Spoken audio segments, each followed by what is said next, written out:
Si tu demandes comment contrôler les activités du mental surgissant de ces tendances, domine l'intellect et l'essence comme tes esclaves, elles s'éteindront.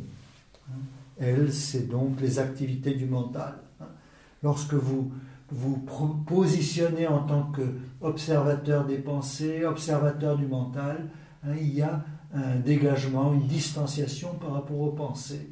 Les mouvements mentaux ne sont plus nourris, honorés, admirés, et le fait qu'il n'y ait pas d'énergie qui est projetée dans le mental, eh bien, permet son extinction. Domine l'intellect et l'essence comme tes esclaves. Elles s'éteindront, les activités mentales s'éteindront aussi par un doux contrôle du souffle qui va et vient comme un soufflet. Les activités mentales cesseront. Si tu n'es pas enclin à pratiquer ce yoga, elles cesseront si tu déracines l'ignorance massive du corps causal. Le mental cessera alors aussi ses activités. Aussi par un doux contrôle du souffle qui va et vient comme un soufflet, les activités mentales cesseront lorsqu'il y a une écoute de la respiration, une écoute pleine, entière, indivise, dans laquelle le souffle est laissé à lui-même, il se déroule selon sa propre intelligence. À ce moment-là, le mental cesse son activité. Si tu n'es pas enclin à pratiquer ce yoga, les activités mentales cesseront si tu déracines l'ignorance massive du corps causal. Le corps causal, en général, c'est celui qui est présent dans le sommeil profond, c'est-à-dire cette obnubilation du système nerveux. Le cerveau est obnubilé, il est un peu comme un astre noir, là. C'est trop noir. Et le disciple questionne: par quel moyen puis-je déraciner l'ignorance, le corps causal? Le maître répond: les shrutis, les textes révélés, ne peuvent jamais tromper quelqu'un. Comment peut-il y avoir de l'ignorance si tu fixes fermement leur enseignement dans ton esprit? Je suis l'être omniparfait en lequel les mondes apparaissent. Je suis l'être omniparfait en lequel les mondes apparaissent. Donc c'est ce rappel d'identité à la conscience dans laquelle le monde apparaît en tant qu'objet, puisque le monde n'est connu qu'en tant qu'apparition dans la conscience. Le monde n'a aucune existence dans notre vécu direct, hormis la perception qui émerge dans la conscience.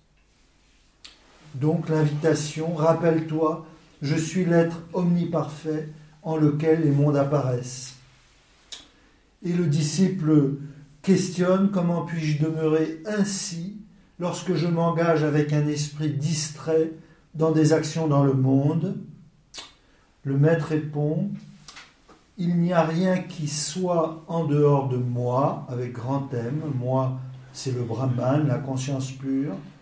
Ce qui est vu vient de moi, avec un grand M.